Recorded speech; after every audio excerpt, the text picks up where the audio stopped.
À ce rythme-là, la Snyder Cut va sortir avant le film Les Nouveaux Mutants. Salut à tous, ici Reg et bienvenue dans cette petite vidéo bonus pour parler de Justice League Snyder Cut. Alors oui, vous l'avez sûrement entendu partout sur internet, il y aura un nouveau film Justice League et on va parler en détail de ce qu'il s'agit. En 2016, Zack Snyder, le réalisateur de Man of Steel, Batman v Superman et donc de Justice League, finit le tournage de Justice League, mais suite à un drame familial concernant le suicide de sa fille, il ne peut pas compléter la post-production du film et la Warner embauche Joss Whedon pour la finir. La Warner, voulant un film un peu plus drôle, décide d'embaucher le metteur en scène d'Avengers 1 et 2 afin de mettre un peu l'humour Marvel dans le film Justice League et donc de dénaturer la vision de Zack Snyder. Il faut savoir que Zack Snyder avait prévu une version de 4 heures et la Warner voulait diffuser un film de 2 heures et apparemment il avait réussi à réduire son film à 2h20, donc déjà ça fait 1h40 de film en moins, mais en vue du drame familial et du retrait de Snyder, la Warner en a profité pour faire son propre film et apparemment le film avait eu un budget de 300 millions de dollars pour sortir un flop critique total et un échec au box-office avec 650 millions de dollars au box-office mondial. Alors oui, vous allez dire ça a rentabilisé son argent, mais pas forcément parce que quand on parle de production de film, les 300 millions ça n'inclut que la production. Après, niveau marketing, il faut des fois même tripler le budget pour juste calculer le budget réel du film. Donc clairement, quand tu vois que des films comme Joker ont fait 1 milliard l'année dernière, ou tu vois que tous les films Marvel dépassent les 800 millions, Justice League était un four, mais c'était une version complètement dénaturée et depuis Snyder n'a pas eu le droit à sa vraie version du film. Parce que même si Whedon a fait quelques reshoots, a changé complètement le film, c'est la Warner qui a décidé de tout ça. Et après la sortie du film, il y a eu un phénomène qui s'est propagé sur internet, c'était le fameux hashtag Release the Snyder Cut, qui était juste assez théorique au début parce que personne ne savait s'il y avait réellement une version de Snyder,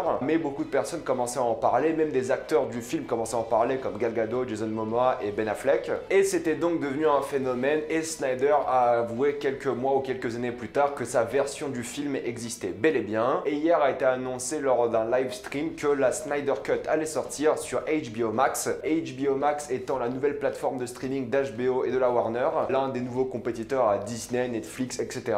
Le film sortira en 2021, elle sera diffusée ou en plusieurs épisodes, un peu comme à la Hateful Eight. Pour ceux qui ne le savent pas, sur le Netflix USA, vous pouvez regarder The Hateful Eight en version épisodique. Il me semble qu'il y a 4 épisodes de 50 minutes, où le film sortira de cette manière-là parce que Snyder a avoué qu'il travaillait sur une version épisodique avec des cliffhangers, ou il sortira dans une version Director's Cut de 4 heures. Mais une chose est sûre, le film va sortir. Ce qui est intéressant, c'est que les exécutifs du film et de chez HBO ont dit que c'est impossible de sortir un film comme ça au cinéma. Imaginez-vous ressortir une nouvelle version du film, ça serait un four parce qu'ils vont mettre beaucoup d'argent dedans, il faudrait refaire du marketing et les gens auront déjà vu ce film d'après eux, même si ça sera un film complètement différent. Donc une plateforme de streaming est le meilleur moyen pour faire exister ce film aujourd'hui. C'est assez intéressant cette pratique de mettre en avant un produit d'auteur, donc la version Director's Cut de Snyder, en tant qu'outil marketing. C'est pas souvent ce qui est fait dans le business. Là, c'est vraiment ça qui est porté par le studio et c'est ça qui est mis en avant niveau marketing. C'est le fait que c'est la version de Snyder. Ça montre vraiment l'impact médiatique que ce hashtag a eu sur les studios et sur à peu près tout le monde. Et en même temps, je ne suis pas spécialement un grand fan de Zack Snyder, mais je suis content qu'il ait le droit de finir son film. C'est injuste qu'il n'ait jamais eu le droit de sortir sa version Director's Cut. Et vu le drame familial qu'il a eu dans sa vie et tout ce qu'il a fait depuis, surtout concernant la prévention du suicide, je suis juste content qu'il ait le droit de sortir son film. Concernant le film à la base, il devait durer 214 minutes et il prévoit de rajouter encore quelques minutes supplémentaires au film. La version de Whedon était 80 minutes sur les 120 diffusés au cinéma, donc techniquement nous n'avons même pas vu la moitié de la version de Snyder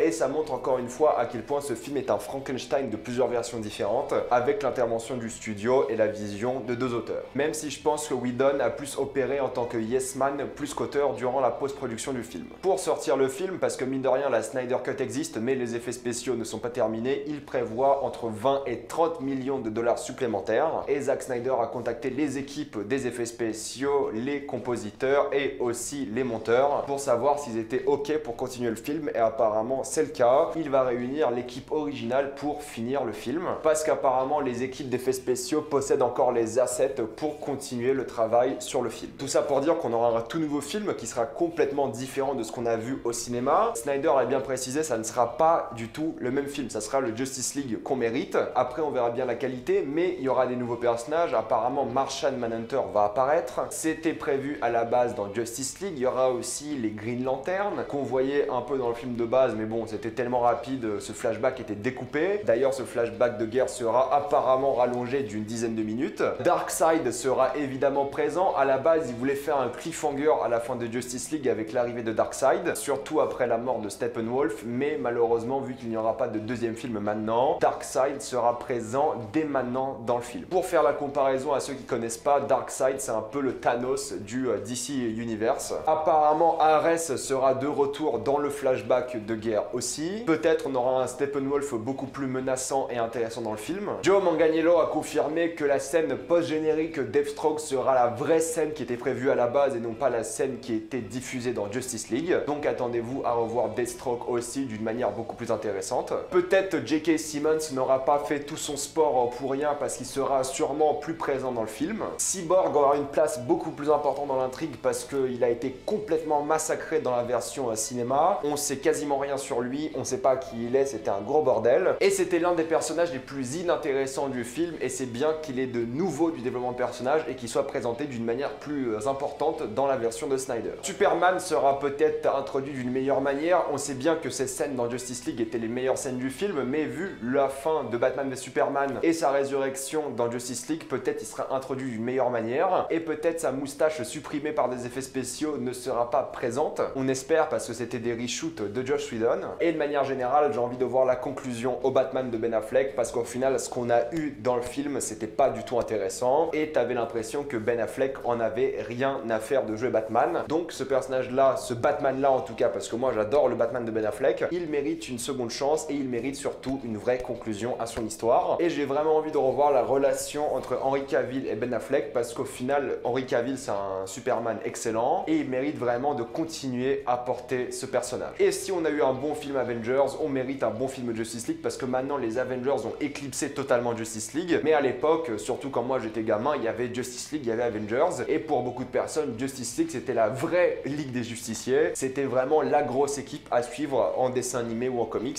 et c'était un pur plaisir à chaque fois. Donc il faut vraiment que la Justice League reprenne un peu sa place culturelle parce qu'elle s'est complètement faite éclipser du grand public par les Avengers. Et vous savez très bien que j'adore Avengers, mais j'ai envie de voir un bon film Justice League parce que ça peut être très très fort. Et surtout j'ai envie de voir les relations entre les personnages parce qu'on a vu ce groupe de personnages dans Justice League, mais leur alchimie était pas bonne du tout. Ils se faisaient quelques blagues, mais c'était vraiment très Joss Whedon. J'aime bien son style des fois, mais ça marchait pas avec l'univers du film et l'univers de Zack Snyder. Donc j'ai envie de voir ce groupe se refonder, avoir de nouveau de l'alchimie et être vraiment plus important et vraiment voir que c'est une équipe. Ce qu'on a eu dans Justice League, ce n'était pas du tout convaincant et j'en veux plus. Je veux quelque chose de bien meilleur. Et de manière générale, même si le film sera médiocre ou moyen, peu importe, au moins Zack Snyder sortira sa version. Au moins on verra plus ou moins la version qu'il voulait sortir au cinéma et on aura notre film Justice League. Parce qu'il faut laisser les auteurs finir leur film, surtout avec un projet aussi important aux yeux de Snyder qui a bossé quand même sur DC Universe, c'est un peu lui le papa et c'est tout à fait légitime de voir sa version des choses. Même si c'est pas bien, même si c'est bien, ça sera toujours mieux qu'avoir un Justice League oubliable parce que personne se rappelle du Justice League qui est sorti récemment. Et je n'ai pas envie de vivre dans un monde où Justice League est un film oubliable. Tout ça pour dire que peu importe le résultat, on en parlera évidemment sur la chaîne, ça sera prévu, mais ce qui m'intéresse plus que tout, c'est de voir cette version quoi qu'il arrive. Voilà, c'était pour ma vidéo concernant la Snyder Cut et sa sortie l'année prochaine. Mettez-moi dans les commentaires ce que vous en pensez. Pensez-vous que ce film mérite de sortir? Est-ce que vous avez quelque chose à faire? Êtes-vous excité? Tout ça dans les commentaires. Comme d'habitude, pensez à vous abonner à la chaîne pour plus de vidéos. Mettez un j'aime et partagez cette vidéo, ça aide beaucoup la chaîne. Si vous aimez la chaîne, pensez à la soutenir gratuitement grâce au lien Utip ou en faisant un don ou en regardant une publicité, ça me fait un peu d'argent. Suivez-moi sur Instagram pour des critiques exclusives. Suivez-moi sur Twitter pour toutes les news et salut à tous.